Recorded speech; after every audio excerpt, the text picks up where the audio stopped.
बच्चों, आज हम क्लास 10th की वर्कशीट नंबर 61 को देख रहे हैं, जो कि 27 नवंबर 2020 के लिए है। आज हम अपना नया चैप्टर शुरू कर रहे हैं बच्चों, विद्युत धारा के चुंबकीय प्रभाव। यानी कि इस चैप्टर में हम ये देखेंगे और इस वर्कशीट में कि किस तरीके से किसी तार से जो विद्युत धारा प्रवाहित होती है तो कैसे उसका चुंबकीय प्रभाव होता है, ये हम इस चैप्टर में जानने की कोशिश करेंगे। तो आओ सबसे पहले हम देखते हैं कि चुंबक क्या होते हैं। बच्चों, आप सब जानते हैं चुंबक के बारे में, कोई भी चुंबक से अछूता नहीं है, सबने कभी ना कभी चुंबक को देखा है। तो चुंबक वो पदार्थ होते हैं जो कि लौह या लौहयुक्त पदार्थों को अपनी ओर आकर्षित करते हैं। आप जानते हैं कि आयरन, कोबाल्ट और निकेल वो पदार्थ हैं जो कि चुंबक की तरफ आकर्षित होते हैं। तो चुंबक के गुण, चुंबक के क्या क्या गुण हैं, तो ये भी आप पहले से जानते हो कि चुंबक के दो ध्रुव होते हैं, उत्तरी ध्रुव और दक्षिणी ध्रुव। चुंबक को चाहे कितना भी छोटा कर दो, उसके ध्रुव अलग नहीं होते, बल्कि छोटा हो जाने पर भी उत्तरी और दक्षिणी ध्रुव दोनों रहते ही हैं। अब समान ध्रुव अगर होते हैं तो वो क्या करते हैं, एक दूसरे को प्रतिकर्षित करते हैं, यानी रिपल्सन होता है। और असमान ध्रुव अगर होते हैं तो वो एक दूसरे को क्या करते हैं, आकर्षित करते हैं। ये भी आपने क्लास 7th में, छोटी क्लास में 6 में देखा हुआ है। उसके बाद दिया हुआ है, स्वतंत्र रूप से लटकाई हुई चुंबक उत्तरी ध्रुव की ओर संकेत करते हुए लगभग उत्तर दक्षिण दिशा में रुकती है। अगर हम एक चुंबक को, छड़ चुंबक को, ये छड़ चुंबक बना हुआ है, ये देखो साउथ पोल है यानी कि दक्षिणी ध्रुव, और ये है उत्तरी ध्रुव। तो अगर हम चुंबक को स्वतंत्र रूप से लटका दें तो चुंबक किस दिशा में जाकर रुकता है, उत्तर दक्षिण दिशा में जाकर रुक जाता है। अब उसके बाद हम जो नई चीज़ पढ़ रहे हैं बच्चों, वो है चुंबकीय क्षेत्र। चुंबकीय क्षेत्र क्या होता है, तो किसी भी चुंबक के चारों तरफ जहाँ पर हमें चुंबकीय जो आकर्षण है या विकर्षण है यानी कि प्रतिकर्षण, वो हमें महसूस होता है, उस पूरे क्षेत्र को हम कहते हैं चुंबकीय क्षेत्र।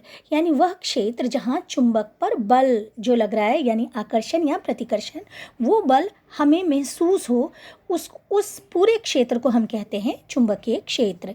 देखो दिया भी हुआ है, चुंबक के चारों ओर का वह क्षेत्र जिसमें चुंबक के बल का संसूचन किया जा सकता है, यानी पता लगाया जा सकता है, उसे हम कहते हैं चुंबकीय क्षेत्र। इसकी इकाई क्या होती है, टेस्ला। इसको कैपिटल टी से हम लिखते हैं। चुंबकीय क्षेत्र की इकाई क्या है, टेस्ला। उसके बाद देखो और क्या दिया हुआ है कि चुंबकीय क्षेत्र को दिक्सूचक की सहायता से समझाया जा सकता है। अब दिक्सूचक क्या होते हैं, कंपस निडल, जो कि कंपस, जिसको कि आपने क्लास 6 में भी देखा हुआ है, इस तरीके से होता है, गोल डिब्बी जैसा, और उसमें इस तरीके से सुई लगी हुई होती है, एक साइड नॉर्थ और एक साइड उसका साउथ, यानी कि उत्तर और दक्षिण जो ध्रुव हैं उसका संकेत बताते हैं। तो यानी कि किसी भी चुंबक का चुंबकीय क्षेत्र पता लगाने के लिए हम दिक्सूचक यानी कि कंपस की भी सहायता ले सकते हैं। और अगर दिक्सूचक को हम स्वतंत्र रूप से अगर हम दिक्सूचक की जो सुई होती है वो छड़ चुंबक को अगर हमने स्वतंत्र रूप से लटकाया है तो वो किस दिशा की तरफ रुकता है, जाकर उत्तर दक्षिण दिशा की तरफ। तो ये जो दिक्सूचक है वह भी एक स्वतंत्र रूप से लटकाई गई छड़ चुंबक के समान ही होती है। ठीक है। उसके बाद आपके दिया हुआ है चुंबकीय क्षेत्र रेखाओं के गुण। ये जो चुंबकीय क्षेत्र रेखाएं हैं, आपको इससे पहले मैं यहाँ दिखा दूँ, ये देखेंगे आप, छड़ चुंबक का चुंबकीय क्षेत्र, ये एक एक्टिविटी है जो आपको करनी है, आप घर पर भी कर सकते हैं। क्या करेंगे, हम एक ऐसे लिया है, हमने एक बार मैग्नेट लिया है, ऐसा वाला हमने चुंबक लिया है, छड़ चुंबक, और एक पेपर पे उसको ड्राइंग बोर्ड पर लगाकर और पेपर पर उस छड़ चुंबक को डाल दिया है, और आयरन के बुरादे यानी कि लौह बुरादे जो होते हैं, आयरन फिलिंग्स, वो हमने डाल दिया है और धीरे धीरे करके टैप करके हटाया है। तो हम देखेंगे कि इस तरीके से इसमें जो आयरन के फिलिंग्स है, आयरन के बुरादे, वो इस तरीके से इसमें ये हो जाते, अरेंज हो जाते हैं, लग जाते हैं। अब ये जो आप देख रहे हो ये किसको दर्शा रहा है, तो ये दर्शा रहा है, ये जो चुंबकीय रेखाएं होती हैं उसको दर्शाया जा रहा है। ये देखो, ये चुंबकीय रेखाओं को दर्शाया जा रहा है इसमें, इस एक्टिविटी के थ्रू।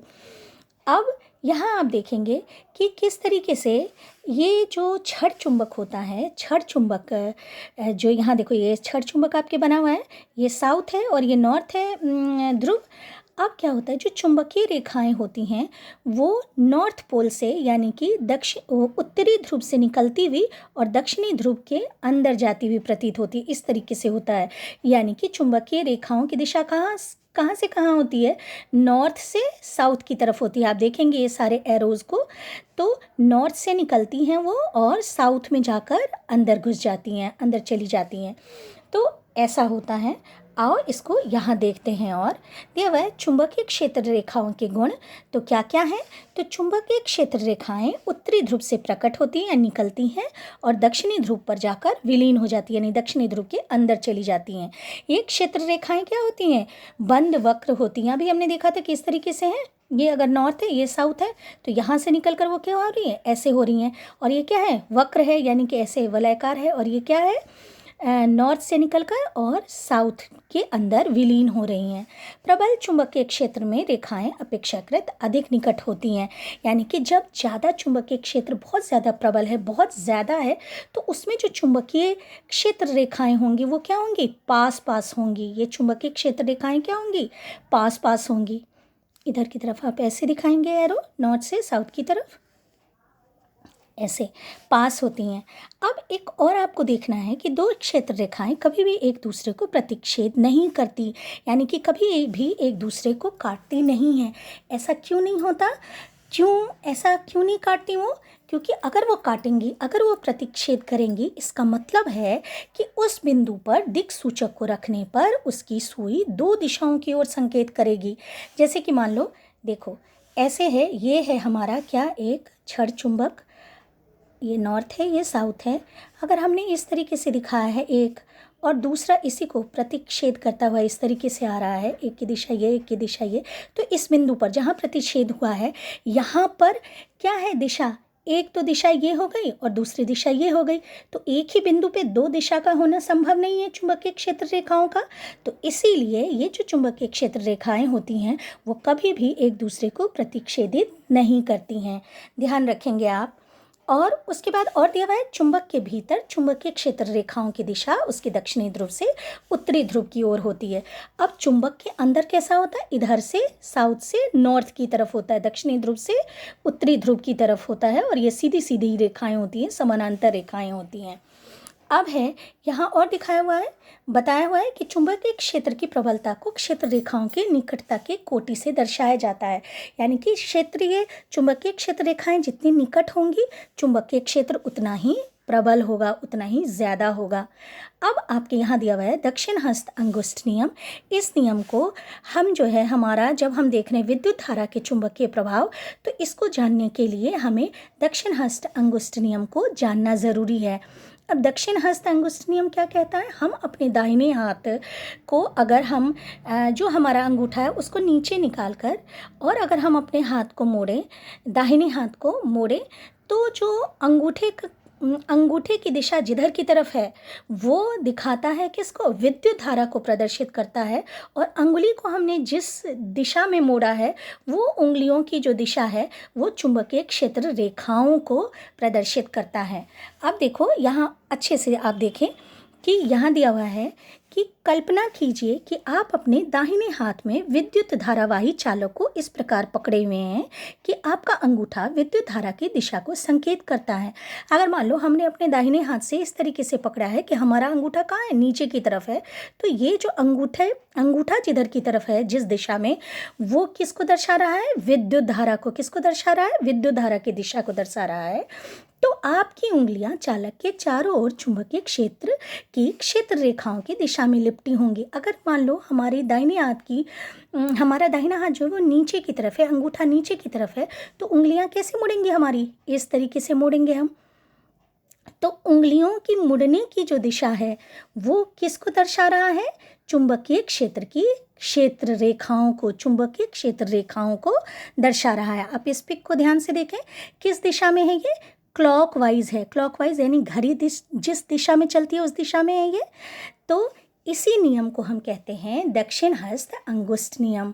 और इसका इस्तेमाल हम कब करते हैं, जब किसी चालक से विद्युत धारा प्रवाहित हो रही होती है और उसके चारों तरफ जब हम चुंबकीय क्षेत्र देखते हैं तब हम इस नियम का इस्तेमाल करते हैं। इसको देखो दिया भी हुआ है, सीधे चालक से विद्युत धारा प्रवाहित होने के कारण चुंबकीय क्षेत्र। जब किसी सीधे चालक से, अगर चालक सीधा है हमारा, एक तार सीधी तार है, तो उससे जब हम देख रहे हैं विद्युत के कारण जब हम देख रहे हैं चुंबकीय क्षेत्र, तो हम इस दक्षिण हस्त अंगुष्ठ नियम का इस्तेमाल करते हैं, अप्लाई करते हैं इस नियम को। तो देखो यहाँ दिया भी हुआ है कि चुंबकीय क्षेत्र चालक के हर बिंदु पर सकेंद्री वृत्तों द्वारा दर्शाया गया है। अब देखो यहाँ इस फिगर को आप देखें कि एक कार्डबोर्ड हमने लिया इस तरीके से बच्चों। अब इससे हमने इस तरीके से एक बीच में छेद कर दिया और इस तरीके से हमने तार को, चालक को गुजारा है। यहाँ सेल लगा हुआ है हमारे। अब हमने इस तरीके से, मान लो स्विच है, सब कुछ है। अब यहाँ से जब विद्युत धारा प्रवाहित हो रही है, मान लो इस दिशा में, क्योंकि आप जानते हैं पॉजिटिव से नेगेटिव की तरफ विद्युत धारा जाती है, तो ये पॉजिटिव बड़ा वाला एंड जो है वो पॉजिटिव एंड होता है। तो ऐसे विद्युत धारा जब प्रवाहित हो रही है, तो यहाँ पर कैसा है, दक्षिण हस्त अंगुष्ठ नियम लगाएंगे हम। विद्युत धारा की दिशा कहाँ है, नीचे की तरफ है। तो जो चुंबकीय क्षेत्र रेखाएं कैसी होंगी, इस तरीके से होंगी, ऐसी, इस तरीके से चुंबकीय क्षेत्र रेखाएं बनेंगी। वही यहाँ पर दर्शाया गया है बच्चों। तो दिया हुआ है, पढ़ते हैं, चुंबकीय क्षेत्र चालक के हर बिंदु पर सकेंद्री वृत्तों द्वारा दर्शाया जा सकता है। सकेंद्री यानी कि जितने भी यहाँ वृत्त बन रहे हैं, सबका केंद्र क्या है, एक है। तो सकेंद्री वृत्तों द्वारा हम किसको दिखा रहे हैं, चुंबकीय क्षेत्र रेखाओं को दर्शा रहे हैं। उसके दिया हुआ चुंबकीय क्षेत्र की दिशा दक्षिण हस्त अंगुष्ठ नियम या दिक् सूचक से दी जा सकती है। तो हम इसको कैसे करेंगे, दक्षिण हस्त अंगुष्ठ नियम को ध्यान में रखते हुए हम चुंबकीय क्षेत्र की चुंबकीय क्षेत्र रेखाओं को दर्शाएंगे। अब दिया हुआ है, चालक के नज़दीक वाले वृत्त निकट निकट होते हैं। चालक जो है, ये विद्युत चालक जो है, इसके नज़दीक, इसके पास का जो वृत्त है वो पास पास होते हैं। और जैसे जैसे दूरी बढ़ती चली जाती है, वृत्त भी क्या होते हैं, दूर दूर होते चले जाते हैं।